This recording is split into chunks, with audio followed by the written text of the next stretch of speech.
Basically मैं उत्तराखंड का रहने वाला हूँ। गढ़वाल में मैं चमोली डिस्ट्रिक्ट से हूँ। पावर बैकअप जो मेरा एक्सपीरियंस था जॉब का, उसका ही काम शुरू किया। कुछ मेरे दो दोस्त थे, एक HBL बैटरीज में थे, उनके साथ टाई अप करा। उनके साथ हमने बैटरीज की इंस्टॉलेशन, उनके 2-2 वोल्ट के सेल होते थे। तो बेसिकली यूपीएस का एक बहुत बड़ा रोल है कि अगर लाइट फ्लक्चुएट हो रही है तो उस फ्लक्चुएशन को कवर अप करने का। बिल्कुल एग्जैक्टली। एक कस्टमर है प्रिंटिंग वाले, उनका चलते चलते क्या होता है, उनकी पूरी लाइन खराब हो जाती है। अच्छा। वो कह रहे हैं 1 सेकंड का गैप आया, मेरे 2000 रुपए खराब हो गए। और जो उसके बाद उन्होंने टाइम लगाया आधा घंटे 1 घंटे का, वो मैन पावर का यूज खराब हो गया।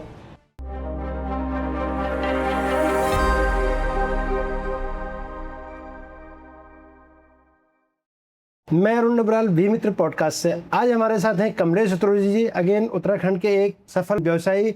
और आज हम इनसे समझते हैं कि ये अपने बिजनेसेस में क्या कर रहे हैं, कैसे कर रहे हैं और कब से इनकी जर्नी स्टार्ट हुई और आगे क्या प्लान्स हैं। Welcome to mister Kamlesh Chaturvedi ji. धन्यवाद अरुण जी आपका। जो आपके साथ बातचीत करेंगे इसका एक फॉर्मेट सा है जिसमें हम आपके साथ आपका इंट्रोडक्शन समझेंगे, आपके बिजनेस के बारे में समझेंगे, आपके प्रोडक्ट्स के बारे में समझेंगे, आपके बिजनेस की जर्नी को समझेंगे और आपके प्रोडक्ट के यूजेस कहाँ पर हैं वो समझेंगे। आपके कभी कोई लो पॉइंट आए हैं बिजनेस को, उनका समझेंगे। आपकी मार्केटिंग स्ट्रेटजी, आपके बिजनेस स्ट्रक्चर और बिजनेस कैसे कैसे कर रहे हो आप, आपके मेजर क्लाइंट्स क्या हैं और इसके अलावा आपके फ्यूचर के प्लान्स क्या चल रहे हैं, आपकी फैमिली के बारे में समझेंगे और आपके टर्निंग पॉइंट्स और इस तरह की बहुत सारी बातें आपसे करेंगे। तो शुरू करते हैं। कमलेश जी अपने बारे में बताइए कुछ। मैं सर कमलेश रतूड़ी। बेसिकली मैं उत्तराखंड का रहने वाला हूँ। गढ़वाल में मैं चमोली डिस्ट्रिक्ट से हूँ। कर्णप्रयाग के पास, हमारा कर्णप्रयाग तहसील के पास हमारा जो गांव है, रतूड़ा गांव है। अच्छा। बहुत अच्छा गांव है, मतलब रमणीक गांव है। और उस एरिया के हिसाब से संख्या ज़्यादा है, मतलब 100 परिवारों का गांव है। अच्छा। बेसिक शिक्षा मेरी वहीं से हुई है। मैंने 5वीं तक वहीं से पढ़ा हुआ। उसके बाद हमारा 10वीं तक वहीं पे था। उसके बाद 12वीं मैंने राजकीय इंटर कॉलेज कर्णप्रयाग से किया। अच्छा। फिर पॉलीटेक्निक किया, 3 ईयर डिप्लोमा जिसको बोलते थे, वो मैंने 3 ईयर डिप्लोमा करा गौचर पॉलीटेक्निक से 1995 के अंदर करा। उसके बाद मैं 1996 से मैं दिल्ली आ गया था। अच्छा। तो दिल्ली उसके बाद आया, जॉब करा। टेक्निकल लाइन थी तो टेक्निकल इंडस्ट्री में ही काम करा। अच्छा। एक कॉमकॉन इंडस्ट्री करके थी, ऑडियो वीडियो इक्विपमेंट बनाती थी, दूरदर्शन के लिए उनका जनरली काम होता था। अच्छा। उनके साथ हमने काम किया। तो 3-4 साल तो समझने में लग गए उसको। अच्छा। प्रोडक्ट को समझने में लगे, फिर काम किया, फिर टेक्निकल किया। फिर उसके बाद फाइनली मैं 1998 मैं एक ऑनलाइन यूपीएस इंडस्ट्री, उस टाइम थोड़ा सा नई थी आई हुई। अच्छा। बैकअप, पावर बैकअप होता था वो, उसमें उस इंडस्ट्री में आ गया। अच्छा। उसके बाद मैं कहीं 2-3 जगह 2 कंपनियों में जॉब करा है। और उसके बाद 2004 के आसपास मैंने अपना व्यापार शुरू कर दिया था। बहुत अच्छे। तो आपकी कंपनी का नाम इनक्रेडिबल सॉल्यूशंस है जी। 2004 से 2008 के, क्योंकि मैं सर्विस इंडस्ट्री में रहा था, 2004 से 2008 के बीच में मैं जनरली अकेले ही काम कर रहा था। कंपनी भी नहीं फर्म करी थी, एक करी भी थी तो उसमें कोई जीएसटी वीएसटी, मतलब उस टाइम जीएसटी था भी, उधर दे दिया इस तरह से। हाँ, उस टाइम सर्विस टैक्स भी मेरे ख्याल से नया नया ही आया था, तो कुछ एक लिमिटेशंस थी। तो 2008 के बाद एक्चुअल में हमने इनक्रेडिबल सॉल्यूशन फर्म करी है।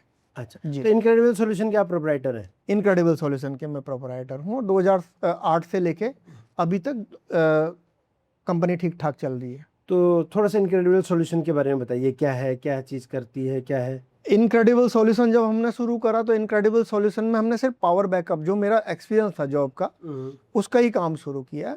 स्टार्टिंग में हमने, कुछ मेरे 2 दोस्त थे, एक HBL बैटरीज में थे, उनके साथ टाई अप करा। उनके साथ हमने बैटरीज की इंस्टॉलेशंस, वो एक्चुअल में उनके 2-2 वोल्ट के सेल होते थे, उनके साथ इंस्टॉलेशंस हो गया। ये इस टाइप से काम करते चले गए। उनका जो है टेलीकॉम इंडस्ट्री के अंदर बैटरीज लगती थी, 48 वोल्ट का सेट होता था, तो उसकी इंस्टॉलेशन ये पकड़ के, फिर उसके बाद हम लोग प्रॉपरली धीरे धीरे करके जो हमारे क्लाइंटेज थी उसकी एनुअल मेंटेनेंस कॉन्ट्रैक्ट लेना शुरू करा। अच्छा। और धीरे धीरे 2012-13 के अंदर अंदर हमने AMC लेना शुरू, एनुअल मेंटेनेंस कॉन्ट्रैक्ट लेना शुरू कर दिया था। अच्छा। तो वो कंटिन्यू चलता रहा। तो अभी हमारे पास हम इनक्रेडिबल सॉल्यूशंस में हमारा प्रोडक्ट क्या है? एक तो हम यूपीएस मैन्युफैक्चरिंग कर रहे हैं हम उसके अंदर, वो हम पर्टिकुलर कोई हमारे लिए बनाता है यूपीएस, तो हम यूपीएस की मैन्युफैक्चरिंग कर रहे हैं। मतलब हमारा एक पार्टनर है, मैन्युफैक्चरिंग पार्टनर है, वो हमारे लिए स्पेशल बनाते हैं। तो हम यूपीएस की मैन्युफैक्चरिंग कर रहे हैं, उसके साथ साथ हम, क्योंकि कई लोग ब्रांड मांगते हैं, ब्रांड इंडिया के अंदर है ही है कि ब्रांड जो लिस्टेड है उनके पास। हाँ, वो लिस्टेड है कि जी मुझे स्नाइडर का चाहिए, या मुझे वर्टिप का चाहिए, या मुझे माइक्रोटेक का चाहिए, या उसके अलावा अभी अभी हम हिटैची के साथ भी टाई अप किया है हमने। तो हम कुछ ब्रांड, सेलेक्टेड ब्रांड में भी काम कर रहे हैं, और अपना ब्रांड भी करते हैं। और अपना ब्रांड भी कर रहे हैं। अपना ब्रांड किस नाम से है? अपना ब्रांड हमारा जो मार्केटिंग भाई इनक्रेडिबल ही है हमारा। अच्छा, इनक्रेडिबल ही अपना ब्रांड है। जी जी। तो आप एक तो यूपीएस बना रहे हो, UPS means uninterruptible power supply. Uninterrupted power supply जी। और ऑनलाइन यूपीएस का मतलब क्या है? जनरली ऑनलाइन यूपीएस और ऑफलाइन यूपीएस, दो टाइप के यूपीएस होते थे। ऑफलाइन का मतलब जो हल्का सा बीच में गैप दे देता है, जैसे लाइट आती है और लाइट जाने के बीच में मिली सेकेंड्स का गैप होता है, उसको हम ऑफलाइन कहते हैं। और ऑनलाइन क्या होता है, जो लाइट आने और लाइट जाने के बीच में बिल्कुल भी गैप नहीं होता। अच्छा, यानी मतलब कंटिन्यूअस पावर अगर कट भी हुई है तो पावर कट का आपको पता नहीं। बिल्कुल एग्जैक्टली, बिल्कुल आपको पता नहीं चलेगा, या आपके इक्विपमेंट को पता नहीं चलेगा, और वो स्मूथली रन करने लग जाएगा। अच्छा। तो होता क्या था कि जनरली जैसे हम लोग यूपीएस, स्टार्टिंग में क्या हुआ कि यूपीएस सिर्फ कंप्यूटर के लिए बने थे। अच्छा, छोटे छोटे आते थे। हाँ, छोटे छोटे आते थे। उसके बाद उसमें 12 वोल्ट या कितने ऐसे आते थे? नहीं, वो 650 VA के आते थे 12 वोल्ट में ही, एक बैटरी के अंदर या दो बैटरी के अंदर, वो पर्टिकुलर एक पीसी के लिए होते थे। तो ये 1995 से लगभग शुरू हो गए थे। हाँ जी। तो उसके बाद 2098 के 1998 के आसपास क्या हुआ कि यूपीएस की रेटिंग थोड़ा सा बढ़ने लगे। 1 kVA, 2 kVA, 5 kVA, 10 kVA, अच्छा, 15 और 20 kVA, तो बहुत बड़ी रेटिंग्स में आ जाता था। अच्छा। लेकिन वो पर्टिकुलर उसमें कंप्यूटर के लिए ही होता था, क्योंकि टेक्नोलॉजी उस टाइम बहुत वाइड नहीं थी। उसके बाद धीरे धीरे चाइनीज टेक्नोलॉजी आई, तो वो एक सर्किट उसका सिंक होके बहुत छोटा हो गया, तो ये 100 kVA, 200 kVA, 300 kVA तक जाने लग गए। अच्छा। अभी 500 kVA तक के यूपीएस भी बनते हैं। अच्छा, VA, KVA और ये इनका डिफरेंस क्या होता है, अगर हम जनरल लैंग्वेज एक लोकल वैसे समझे? देखो, जनरली टेक्निकली 1000 VA का तो 1 kVA हो गया। 1 kVA हो गया। अब 1 kVA को अगर हम किलोवाट में करें तो वो 0.8 से हम मल्टीप्लाई कर देते। पावर फैक्टर एक होता है, आपने सुना होगा अगर आपने साइंस पढ़ी है। हाँ जी, हाँ जी। तो पावर फैक्टर 0.8 का होता है, तो 1 kVA का मतलब लगभग 800 वॉट। 800। तो इसका मतलब ये 1 kVA का जो यूपीएस है वो 800 वोल्ट का लोड उठा लेगा आपका। दूसरा, उसके अंदर बैकअप आता है। बैकअप क्या होता है कि लाइट जाने के बाद ये कितनी देर तक चलेगा, वो बैटरी का काम होता है। तो वो बैटरी जो सपोर्ट करेगी वो बैकअप के हिसाब से करेगी। तो बैटरी भी केवीए में ही कैलकुलेट होगी? नहीं, बैटरी एम्पियर आवर होती है। एम्पियर आवर होती है। वोल्टेज एक फिक्स कर लेते हैं उसके अंदर ना, जैसे 1 kVA 36 वोल्ट में बनाना, 2 kVA 72 वोल्ट में बनाना, 3 kVA 72 वोल्ट में बनाना, 5 kVA आपका 180 वोल्ट में बनाना। तो जो AH होता है वो मेजर रोल प्ले करता है। बैटरियां सारी लगभग 12 वोल्ट की होती हैं, तो AH मेजर रोल प्ले करता है बैकअप के हिसाब से, आपको कितने लंबा टाइम तक। तो यूपीएस की कॉस्ट एक फिक्स हो गई। उसके बाद बैटरी की कॉस्ट 1 घंटा, 2 घंटा, 3 घंटा। यूपीएस एक सिस्टम है जी, उसको बैकअप कर रही है बैटरी। बैकअप बैटरी करेगी। यूपीएस का काम उसको चार्ज करना है और उसको डिस्चार्ज करना फिर बैटरी का काम है। जब लाइट जाएगी तो उसके बाद बैटरी का फंक्शन शुरू होता है उसको चलाने के लिए। अब वो आपने 1 घंटे के लिए चाहिए तो उसकी कॉस्ट कुछ और आ जाएगी, 2 घंटे के लिए चाहिए तो उसकी कॉस्ट। तो उसमें बैटरी की वो पावर ऊपर नीचे हो जाएगी? जी बिल्कुल, बैटरी का एम्पियर आवर बदल जाएगा, वोल्टेज सेम रहेगा। तो आपके यूपीएस के 2 पार्ट हो गए, एक आपका सिस्टम जो उसको इनकमिंग और आउटगोइंग पावर की सप्लाई को मैनेज करता है, और बैटरी उसको चार्ज होती है, डिस्चार्ज होती है, और उस सिस्टम के थ्रू काम करती है। बिल्कुल एग्जैक्टली। तो ये यूपीएस का काम जी है। ये तो हमारा एक सेल वाला काउंटर हो गया। उसके अलावा हमारा दूसरा काउंटर एनुअल मेंटेनेंस कॉन्ट्रैक्ट हम उन चीजों की ले लेते हैं। जैसे मैंने आज एक यूपीएस बेचा 20 kVA का, अब वो 2 साल की अगर उसकी गारंटी है तो 2 साल के बाद मैं उनको एक पर्टिकुलर अमाउंट देके बोलूंगा यूपीएस के अंदर जो भी खराब है वो मैं करूंगा, और बैटरी रिप्लेसमेंट अगेंस्ट पेमेंट पे होगी। अच्छा। तो वो हमारा मेजर है, मतलब उसमें अभी हम थोड़ा सा करीब 50-60 लाख के आसपास की हमारे पास एएमसी है इस टाइम पे। अच्छा। और वो मेरे फिक्स क्लाइंट हैं, मतलब जो आज से 10 साल पहले भी मेरे थे वो आज भी मेरे हैं, मतलब ट्रस्ट फैक्टर है। क्रिएट किया है इतने टाइम में आपने। यूपीएस की रिक्वायरमेंट कहाँ होती है? हाँ एग्जैक्टली, ये बहुत अच्छा क्वेश्चन आपने करा। ये बहुत लोगों का डाउट भी होता है, क्योंकि जनरली आज के टाइम पे लोगों को पता नहीं होता कि यूपीएस का फील्ड कौन सा है।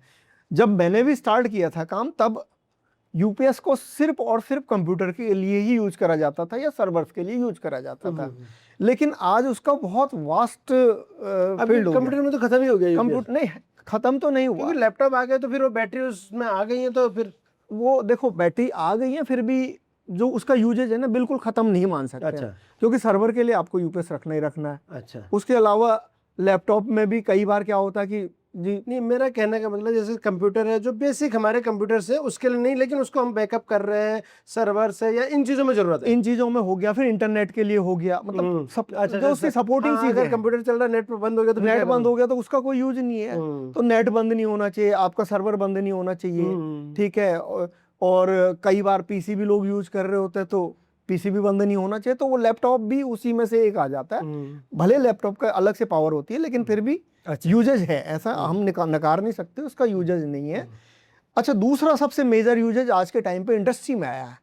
स्टार्टिंग में हमने भी ये नहीं सोचा था कि पावर इंडस्ट्री इतनी बड़ी हो सकती है। अच्छा। अभी मेरे पास डाटा तो नहीं है, लेकिन हम डाटा निकालेंगे तो शायद वो अरबों की इंडस्ट्री है। अच्छा। तो पावर इंडस्ट्री में जितनी भी कंपनियां हैं, जितनी भी कंपनियां, सपोज करो हमने फूड एंड बेवरेज की कंपनी ले ली, हमने ये वाली इंडस्ट्री ले ली, लेजर कटिंग इंडस्ट्री ले ली, जो भी आजकल, क्योंकि लोहा जो लेजर कटिंग वाला इंडस्ट्री है, आपने देखा होगा कि मैक्सिमम काम आज के टाइम पे लोहे पे ही हो रहा है, आयरन से ही पुल तक बन जा रहा है, तो वहाँ लेजर कटिंग का बहुत बड़ा रोल आ जाता है। तो लेजर कटिंग इंडस्ट्री इतनी बड़ी हो गई है। उसके अलावा एम्ब्रॉयडरी हो गया, उसमें हो गया। उसके अलावा आप जितनी भी मशीन है, जितने भी इंडस्ट्री देखेंगे, क्योंकि इंडस्ट्री के अंदर क्या होता है कि प्रिंटिंग इंडस्ट्री हो गई, बहुत बड़ी इंडस्ट्री है, पीबीजी वाली इंडस्ट्री हो गई, तो ये सारी इंडस्ट्री इस टाइम पे यूपीएस पे ही रन हो रही है। और यहाँ पे यूपीएस छोटी रेटिंग का नहीं चाहिए, किसी को 40 केवीए का चाहिए, किसी को 100 केवीए का चाहिए, किसी को 120 केवीए का चाहिए, किसी को आपका 200 केवीए का चाहिए, और किसी को 500 केवीए तक चाहिए। तो ये किसको कितना केवीए का चाहिए, किस चीज पे डिपेंड करता है? ये मशीन की रेटिंग पे डिपेंड करता है। अच्छा। कि सामने वाले की मशीन कितना लोड ले रही है। जनरली मशीन के अंदर भी बहुत सारे पार्ट होते हैं, मोटर वाली चीज है, तो मोटर वाली चीज में कई बार नहीं देते हैं, लेकिन जो रनिंग मशीन चल रही है तो उसमें क्या होता है कि पार्ट्स उसके अंदर खराब हो जाते हैं।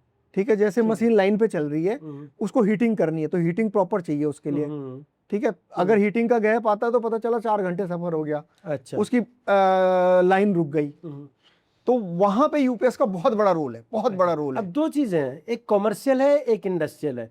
हाँ। तो यूपीएस का ज्यादा यूज कॉमर्शियल में है या इंडस्ट्रियल में? आज के टाइम पे इंडस्ट्रियल ज्यादा है। अब हम जब जैसे इंडस्ट्रियल की बात करें, मे बी पावर कट का, आप पावर कट का सॉल्यूशन यूपीएस है जी। अब पावर कट हुआ, लेकिन जनरेटर वगैरह इसको कवर अप नहीं कर पाते क्या? सर जनरेटर क्यों नहीं कवर अप कर पाएगा? कि जनरेटर जब लाइट जाएगी तो एक गैप बन जाएगा, वो गैप बन गया तो कवर अप नहीं होगा। या सोलर एनर्जी? सोलर एनर्जी में भी देखो, सोलर एनर्जी का कॉन्सेप्ट दूसरा है। सोलर एनर्जी आप जनरेट तो कर रहे हैं, लेकिन सोलर एनर्जी आपको लगातार फीड नहीं कर सकती है। लगातार फीड नहीं जी एग्जैक्टली। उसमें क्या है कि आपको कहीं ना कहीं यूपीएस का रोल उसमें भी रहेगा ही रहेगा। अच्छा। भाई सोलर को भी आप इन्वर्टर कर रहे हो ना, इन्वर्टर के बाद आपने बैटरी चार्ज करी, या तो आपने मैंने एक यूपीएस बनाया था, अभी आपने अच्छा क्वेश्चन करा ये। मैंने एक हमारे कस्टमर है रुड़की में, तो उन्होंने कोल्ड स्टोरेज खोला हुआ है। हाँ जी। तो उन्होंने मुझे बोला कि मुझे एक ऐसा यूपीएस चाहिए जो मेरा सोलर पे भी काम कर जाए। मैं फ्यूचर में, मेरी प्लानिंग है कि मैं सोलर से भी उसको चार्ज करूं और मैं उसको आपकी इलेक्ट्रिसिटी से भी चार्ज करूं। 80 केवी का मैंने यूपीएस दिया था उनको। तो अब क्या हुआ, अब उन्होंने अगर पहली जो फीडिंग होगी उसकी सोलर से ही होगी। ठीक है। जब तक सोलर रहेगा तो सोलर से फीडिंग होगी। अगर सोलर की लाइट खत्म हो जाती तो रात के टाइम क्या होगा, इलेक्ट्रिसिटी से फीडिंग होगी। अच्छा।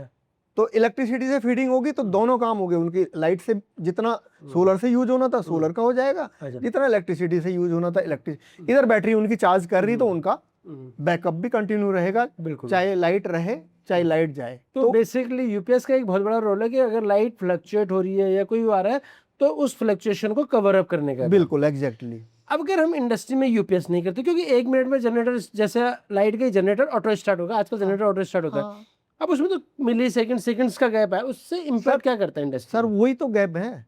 उस गैप से क्या इम्पैक्ट आता है? वो जो गैप है ना, उस गैप में ही आपकी जो लाइन पे प्रोडक्ट लगा हुआ है वो खराब हो गया। अब मेरा एक कस्टमर है प्रिंटिंग वाले, उनका चलते चलते क्या होता है, उनकी पूरी लाइन खराब हो जाती है। अच्छा। वो कह रहे हैं 1 सेकंड का गैप आया, मेरे 1500 रुपए 2000 रुपए खराब हो गए। और जो उसके बाद उन्होंने वो टाइम लगाया आधा घंटे 1 घंटे का, वो मैन पावर का यूज खराब हो गया। अब ऐसे उनके 4 बार कट आ गए तो उनका 8-10 हजार रुपए का नुकसान हो गया। अच्छा, तो ये तो एक UPS सिंपल, ये तो एक सिंपल मतलब एक प्रिंटिंग वाली लाइन की बात कर रहा हूँ मैं। कुछ लाइनें ऐसी हैं जिसमें 50 हजार का नुकसान हो जाता है एक बार के गैप एक में। बार। तो बिल्कुल। आपको मशीन कंटिन्यूशन में रखनी है, अगर पावर फ्लक्चुएशन किसी भी वे में आता है, जी। चाहे वो हमारे इंटरनल फॉल्ट की वजह से आता है, एक्सटर्नल फॉल्ट की वजह से आता है, तो उसको स्टीम लाइन करने, मशीन को स्टीम लाइन करने, दोबारा स्टार्ट करने की नौबत में, इसके लिए यूपीएस की सबसे ज्यादा इंपॉर्टेंट। बिल्कुल एग्जैक्टली, कि जैसे आपने लाइट्स जो जनरली चल रही है कि एकदम से ब्लैकआउट हुआ तो आपको हल्की कुछ लाइटें चाहिए, तो वहां पे यूपीएस कम इन्वर्टर टाइप का। अच्छा, यूपीएस से इन्वर्टर में क्या डिफरेंस है? वही डिफरेंस है जो मैंने ऑफलाइन और ऑनलाइन की बात करी थी। जो इन्वर्टर का काम भी वही है, जब तक लाइट रहती है वो लाइट पे जाता है, और जब लाइट जाती है तो वो 4 मिली सेकंड 5 मिली सेकंड का वो एक गैप बना के उस पे आ जाएगा। इन्वर्टर और यूपीएस में हाँ, लेकिन वहां पे आपका लॉस ज्यादा नहीं हो रहा, क्योंकि वो लाइट जब किसी लगी तो आपका लॉस, मशीन बंद नहीं हुई, मशीन बंद हो जाएगी उसमें, मशीन बंद, घरों में मशीन है उसने, लेकिन वहां पे लाइट है ना, तो लाइट से आपको इतना नुकसान नहीं हुआ कि आपका कॉमर्शियल वैसा लॉस हुआ है। यूपीएस का घरों में भी यूजेस है या घरों में इन्वर्टर बंद होकर अब यूपीएस ही लग रहा है? घरों में इन्वर्टर का यूज है। इन्वर्टर से आप क्या कर सकते हैं कि आप आज के टाइम पे एसी भी चला सकते हैं, आप कुछ भी यूज कर सकते हैं। यूपीएस से नहीं चलेंगे? यूपीएस के कॉस्ट ज्यादा आ जाती है। कितना फर्क आता है दोनों? बहुत फर्क आ जाता है। कॉमर्शियली अगर प्राइस का देखें तो यूपीएस और इन्वर्टर के प्राइस में कम से कम 1.5 गुना का फर्क आता है। अगर मेरा 40 kVA का यूपीएस सपोज करो 1 लाख में बन रहा, तो मेरा इन्वर्टर 1 लाख में बन रहा, तो यूपीएस 1.5 लाख में बनेगा। तो वो थोड़ा सा फर्क है। इसलिए हम जहाँ पे क्रिटिकल लोड है वहाँ यूपीएस का यूज करते हैं, जहाँ क्रिटिकल लोड नहीं है वहाँ हम जो है इन्वर्टर का यूज करते हैं। तो इन्वर्टर को यूपीएस कभी रिप्लेस नहीं करेगा, इन्वर्टर की अपनी इंपॉर्टेंस है, यूपीएस की है। अभी मेरा एक कस्टमर, उन्होंने मुझे बोला जी मुझे बैकअप चाहिए 36 घंटे का, और उनका सर्वर लगा हुआ था, सर्वर पे उनका ऑलरेडी एक यूपीएस लगा हुआ था। उन्होंने कहा कि इसके पीछे मेरा एक इन्वर्टर लगा दो सेम रेटिंग का। तो मैंने उसको एक इन्वर्टर लगा दिया और मैंने उसमें लिथियम की बैटरी बना दी उनको 384 वोल्ट 320 एम्पियर में।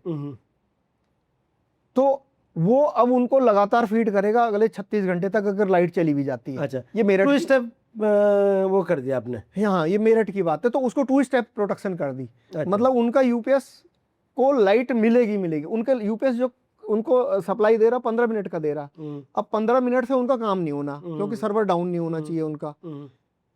तो उन्होंने पूरे 36 घंटे का ले लिया। जनरली दिल्ली के अंदर इतना नहीं होता, लेकिन अच्छा, कस्टमर की रिक्वायरमेंट है। 15 मिनट से बैकअप सपोर्ट है, आपने इन्वर्टर से दिया वो, जिससे कॉस्ट कम हो गई। जिससे कॉस्ट कम हो गई, और उनको बैकअप नहीं, वैसे उस हिसाब से उनकी कॉस्ट बहुत आ गई, क्योंकि उन्होंने लिथियम बैटरी लगाई और 3 दिन का सपोर्ट मांगा, तो कॉस्ट तो उनकी 15-16 लाख चली गई, लेकिन उनका काम हो गया। अच्छा, थोड़ा प्रोडक्ट तो हमने समझ लिया, अब आपको थोड़ी सी बिजनेस जर्नी समझना चाहते हैं। 2005 में आपने बिजनेस स्टार्ट किया, आप जॉब से इसमें गए जी, तो 2005 से आपने फिर एएमसी स्टार्ट करी। पहले एएमसी स्टार्ट करी या किसी से वो करा? 2005 से 2008 के बीच मेरे को 1-2 कस्टमर ऐसे मिल गए जिन्होंने मुझे फीड कर दिया, मतलब मेरे जो खर्चे हैं वो इनिशियल वो दे दिया कि आपको जैसे आप सैलरी से बिजनेस में आए तो वो कवर अप मिल गया, कवर अप हो गया, क्योंकि मेरे पास एक रेगुलर खर्चे पूरे होने लगे। वो मैं कस्टमर के नाम भी आपको बता ही देता हूँ। एक Hathaway cable and private limited. हाँ, हैथवे है। अब तो अभी आ रही है अभी हैथवे है। हैथवे को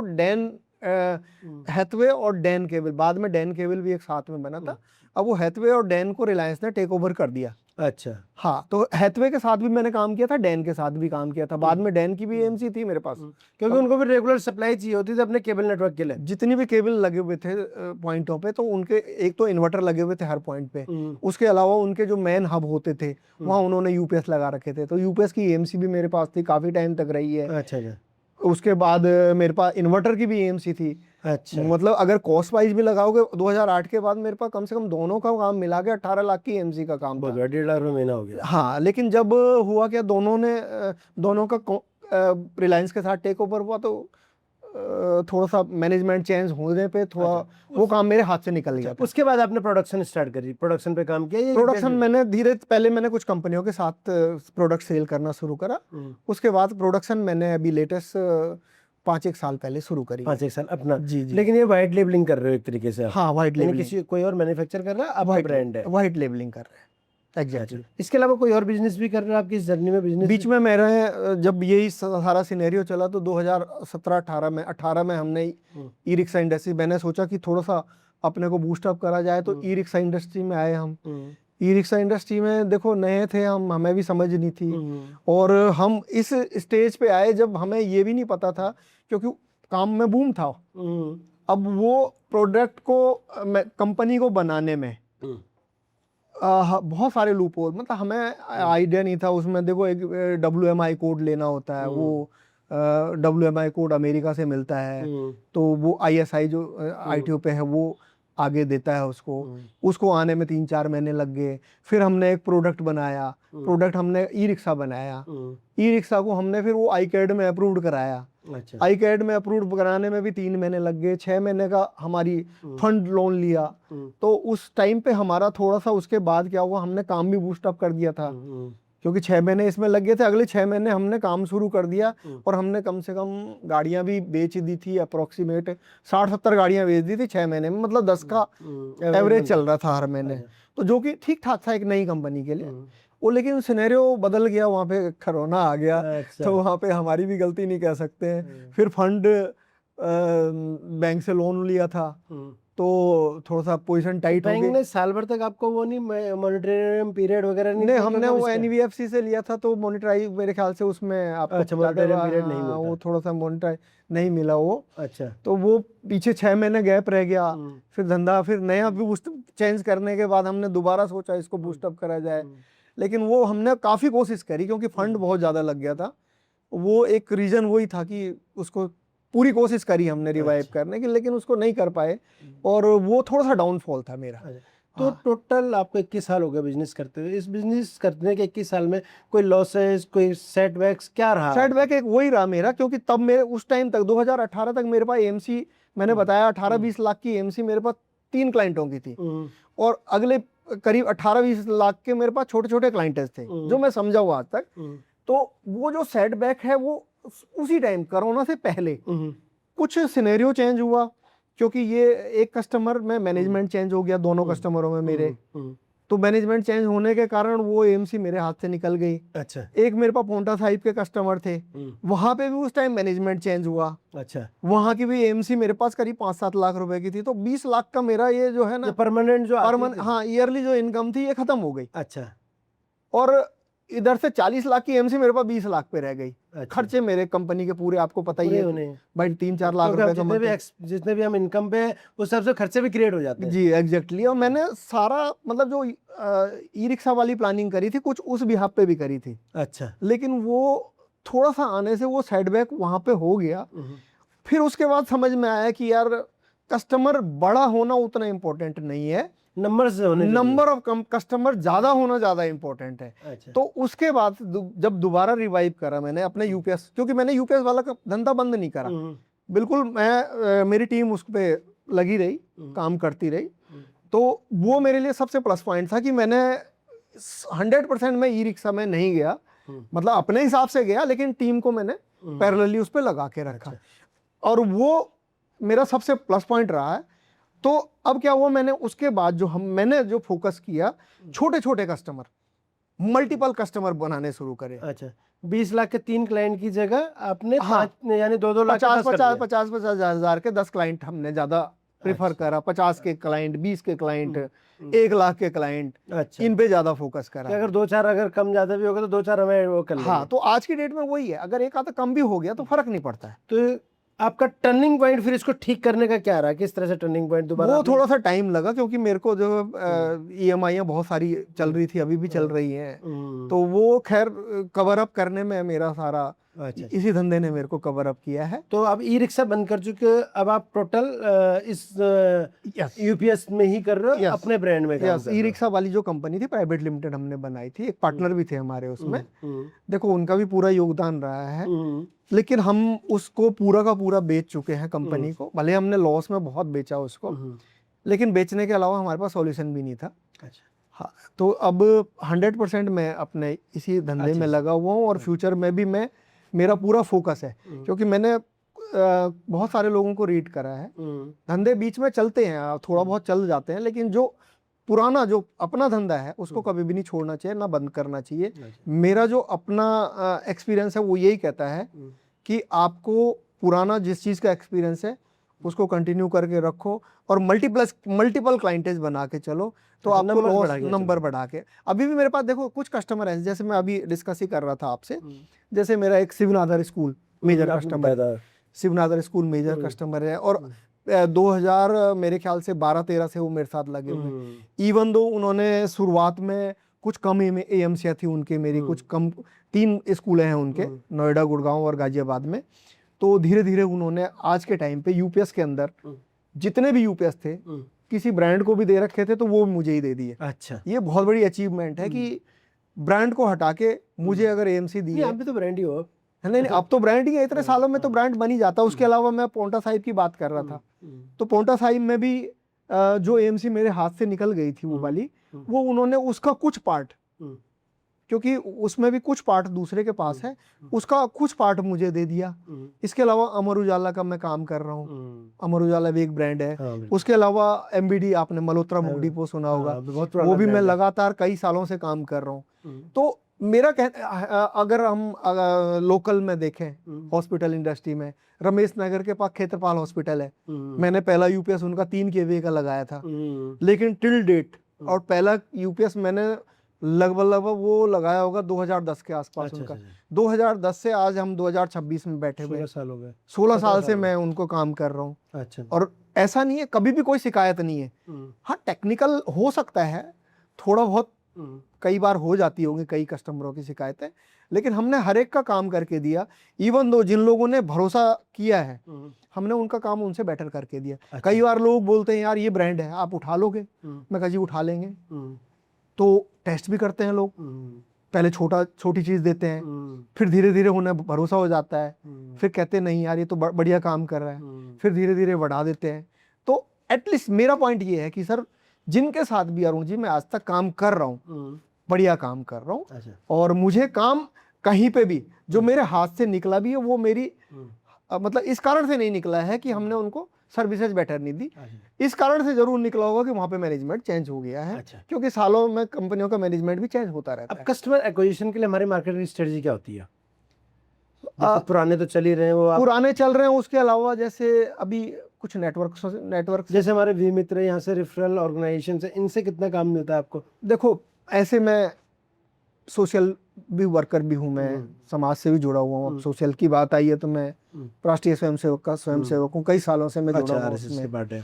हाँ जी, मैं उसमें सुबह सुबह मेरी एक्टिविटी रहती है। मैं मुख्य शिक्षक, शाखा होती है उसका मुख्य शिक्षक हूँ, तो अच्छा, वहाँ पे व्यायाम करना, ये करना, तो वो एक पब्लिक से रिलेटेड मैं जुड़ा ही हूँ। उसके अलावा और भी ऑर्गेनाइजेशन से उनके साथ जुड़ा हुआ हूँ, और भी ग्रुपों के साथ जुड़ा हुआ हूँ, जहाँ से कुछ ना कुछ। तो मैक्सिमम बिजनेस आप रेफरल मार्केटिंग के थ्रू करते हैं? रेफरल मार्केटिंग से काफी हद तक। उसके अलावा गूगल अच्छा एक प्लेटफॉर्म है। तो कन्वर्जन रेट तो आपका रेफरल का ही मैक्सिमम आता होगा?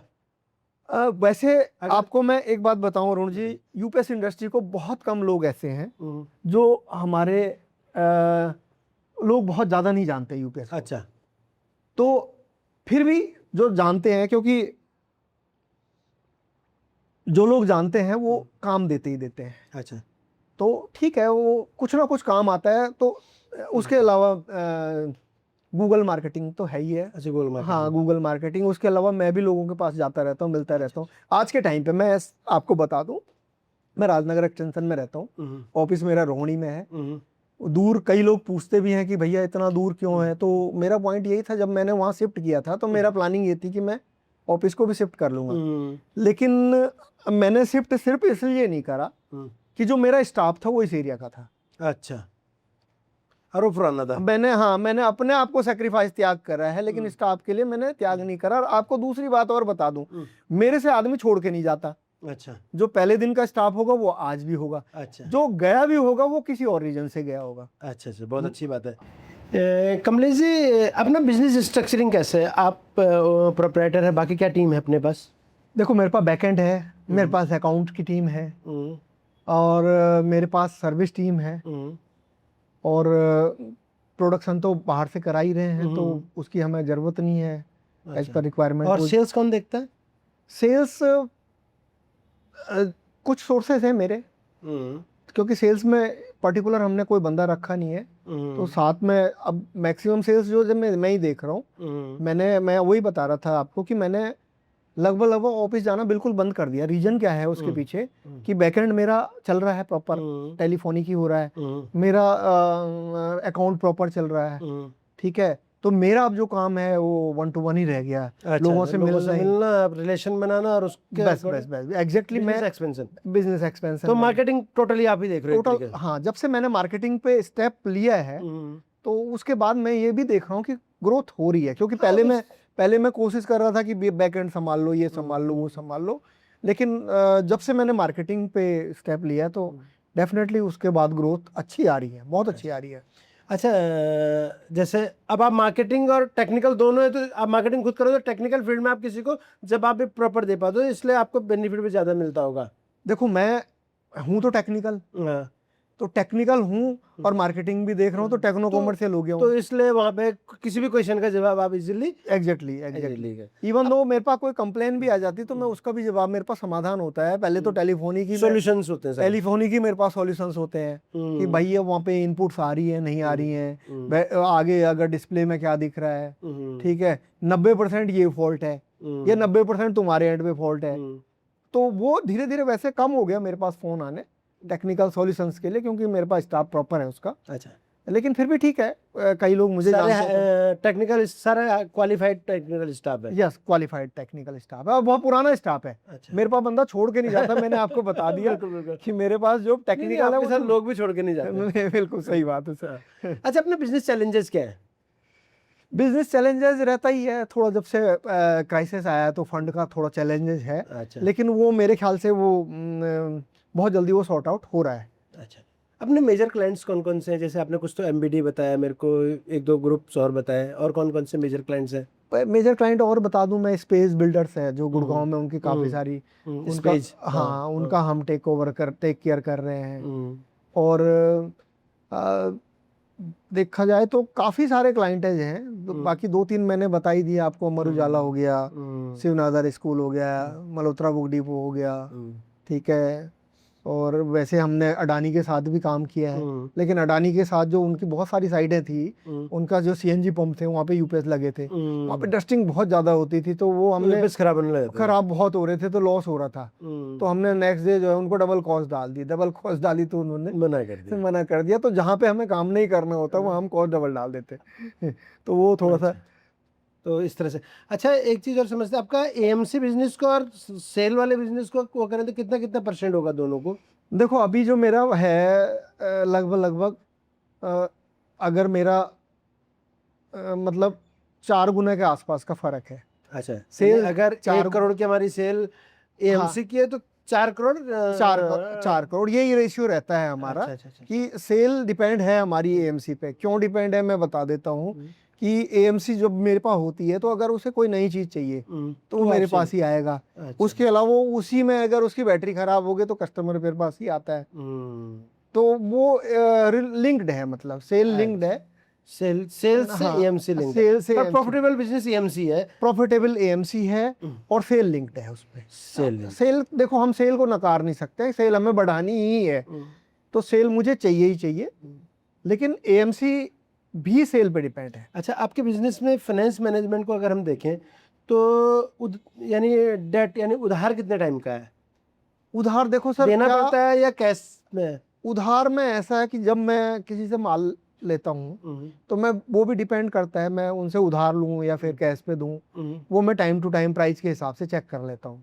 अच्छा, कि अगर किसी से उधारी लेना 1 महीने में मेरा काम चल रहा तो मैं आगे उसी हिसाब से प्लानिंग कर लेता हूँ।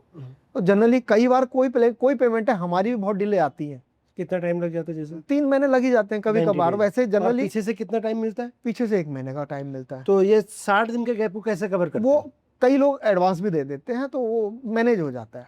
तो अच्छा, कोशिश कोई हमारी बड़ा ऑर्डर अचानक आ गया जिसमें 90 डेज की पेमेंट है, पीछे से हमें कम सारे नहीं, वो फिर हम नहीं कर रहे हैं। वो हम नहीं कर रहे हैं बिल्कुल। वो एक्चुअल में थोड़ा सा पेमेंट पे हम थोड़ा स्ट्रिक हो गए, क्योंकि वो करेंगे तो फिर हमें आगे जो है धंधा करने में दिक्कत आएगी। तो वो हमने काम छोड़ना ज़्यादा पसंद कर रहे हैं आज के टाइम पे। लेकिन ज़्यादा लंबा क्रेडिट, एक तो क्रेडिट हम इस टाइम पे उसी को कर रहे हैं जिनको हम ऑलरेडी जानते हैं, कई सालों से जान रहे हैं, और जो नई पार्टी है उनके साथ क्रेडिट नहीं कर रहे हैं।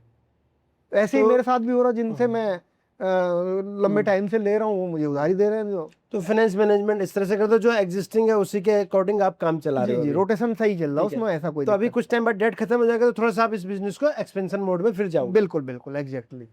हमारे क्लाइंट तो हमारे लिए हर इंडस्ट्री क्लाइंट है, हर इंडस्ट्री में आपका यूपीएस लगना ही लगना है। बिल्कुल। तो ऐसे स्पेसिफिक इंडस्ट्री नहीं है, आपके लिए सारी इंडस्ट्री क्लाइंट्स है।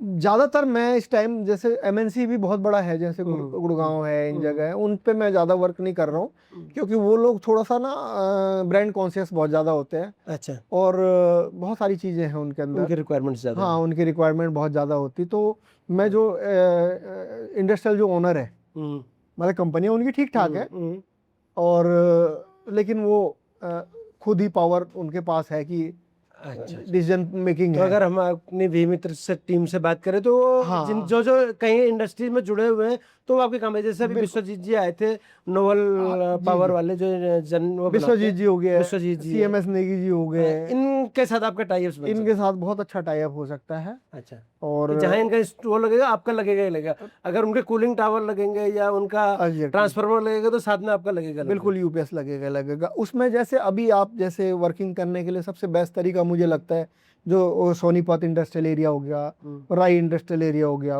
आगे आप जाएंगे कुंडली वाला पोर्शन हो गया, उसके आगे बड़ी इंडस्ट्रियल एरिया हो गया। मेरे ख्याल से वहाँ के जो मैक्सिमम इंडस्ट्रियल ओनर हैं वो आपके पीतमपुरा में ही रहते हैं। बिल्कुल। तो जितने भी वो ये वाली बेल्ट है, इसमें हम बहुत बढ़िया काम कर सकते हैं। बवाना हो गया, अच्छा, ठीक है, इधर 2-4 इंडस्ट्रियल एरिया, इधर सोनी लोनी इंडस्ट्रियल एरिया हो गया। तो इस पे हम अच्छा वर्क कर सकते हैं आपके साथ आगे मिलके। बढ़ते हैं। अपना फैमिली में कौन कौन है? आपकी वाइफ है? वाइफ है, बेटी है, बेटा है। बेटी मेरी बीटेक कर रही है कंप्यूटर साइंस में। अच्छा। और बेटा? बेटा अभी 8th में है।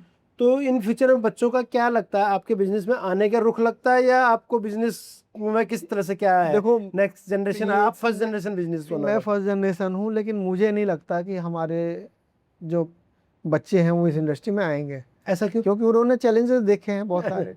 तो देखो, करेंगे, वो हो सकता है बिजनेस करें, क्योंकि बिटिया तो दोबारा नेक्स्ट जनरेशन जॉब में जाएगी, आपको ये लगता है?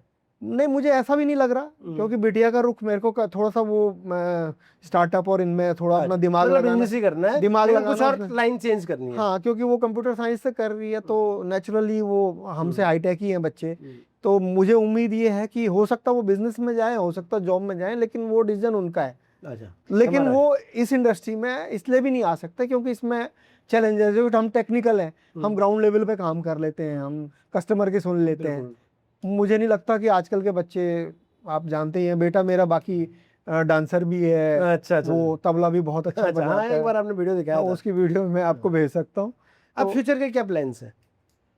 फ्यूचर्स के प्लान्स, हाँ, अभी आपने बहुत अच्छा क्वेश्चन करा। उत्तराखंड के हम रहने वाले हैं, तो फ्यूचर का प्लान ये, देखो, ये बिजनेस तो चल ही रहा है, जब तक चलेगा बढ़िया चलाते रहेंगे, क्योंकि हमारे पास टीम भी है।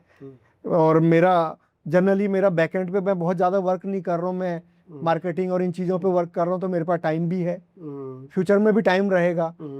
जनरली मैंने कोशिश ये करी है कि मैं अपने को टाइम निकाल के रखूँ और टेलीफोनिक सबकी समस्याओं का समाधान करूँ, सॉल्यूशन दूँ, और मैं दे भी रहा हूँ। बिल्कुल ठीक है। काम मेरा चल रहा है। मैं अगर मैं यहाँ पे आपके साथ बैठा हूँ तो मेरा बंदे काम कर ही रहे हैं, तो उसमें टेक्निकली उन चीज़ों में मैं यहाँ रहूँ, चाहे मैं देहरादून में रहूँ, चाहे मैं गाँव में रहूँ, ज़्यादा आने वाले टाइम पे ज़्यादा फ्यूचर का प्लान आपका उत्तराखंड में सेटअप का है पूरा? हाँ, एग्जैक्टली। मेरे पास जो हमारा घर है गाँव से थोड़ा सा हटके है, बिल्कुल एकांत जगह पे है, खुली जगह है। वीडियो में आपको दे दूंगा उसकी, या हो सकता कभी मौका मिले तो गाँव भी घुमा चलेंगे। दूंगा। बिल्कुल पक्का चलेंगे। और उसके ऊपर एक बहुत रमणीक स्थान है, बैनीताल नाम है उसका, अच्छा, टूरिस्ट बैनीताल। प्लेस। हाँ, मतलब गवर्नमेंट भी उसमें काम कर रही है।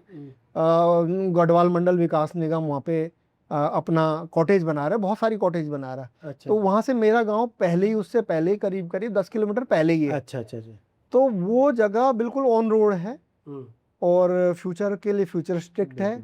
तो मौका मिलेगा तो आप लोगों के साथ मिलकर Surely, वहाँ पे surely. होम स्टे का काम अच्छा करेंगे, और बुढ़ापा शायद अगर नहीं रहा, जवान ही रहे बुढ़ापे में भी, तो काम वहीं पे करेंगे। ये वाला प्लान आपके साथ दोबारा डिस्कस करेंगे अगले एपिसोड में। चलो, बहुत बहुत धन्यवाद ठीक आपका। है। इसके अलावा एक वो थोड़ा सा हम अभी पूछना चाह रहे थे कि आपके जो बायर्स, आपको जो प्रोडक्ट है जो आपका, उसके लिए आपके पास कौन कौन से लोग सामान दे सकते हैं या चीज़ें कर सकते हैं? आप क्या सपोर्ट दे सकते हो भीम मित्र के, किस मेंबर को सपोर्ट दे सकते हो अपने बिजनेस में एज ए वेंडर? अच्छा, मैं काफ़ी सारे लोगों को दे सकता हूँ, क्योंकि मेरे जो कस्टमर हैं वो तो ज़्यादा आपके कस्टमर नहीं मैम, आपकी इंडस्ट्री के पूछ रहे हैं। इंडस्ट्री के बायर। आपकी इंडस्ट्री में जो है, जैसे आप यूपीएस बना रहे हो हाँ, या हाँ। एएमसी दे रहे हो या कुछ और चीज़ कर रहे हो, तो उसमें हमारे किसी मेंबर का कोई यूटिलाइजेशन हो सकता है या किस जैसे? आपके मेंबर का यूटिलाइजेशन ट्रांसफार्मर में हो सकता है। जैसे अच्छा, ट्रांसफार्मर में जो आपने बोला, नाम भाई साहब का, मैं विश्वदीप जी। विश्वजीत जी, हाँ। हाँ।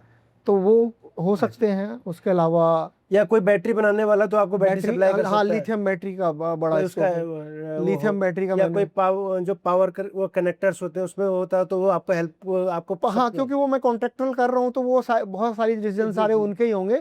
लेकिन एक बैटरी, आपने बहुत बढ़िया बोला कि बैटरी का पार्ट एक बहुत अच्छा पार्ट हो सकता है, जो या सोलर से रिलेटेड हम इंडस्ट्री, क्योंकि अभी मेरा एक क्लाइंटेज है तो नागालैंड में बन रही है, तो वो उनका सोलर से रिलेटेड भी उनका काफ़ी सारे आप बीच में आप कह रहे थे आप सोलर में जाऊंगा, इसमें एक सोलर पे आपके साथ एक अलग एपिसोड उसी एपिसोड में कवर हाँ, करेंगे। तो सोलर का भी करेंगे जी। भीम मित्र के बारे में क्या लगा आपको अभी तक? देखो, बहुत अच्छा प्लेटफॉर्म है।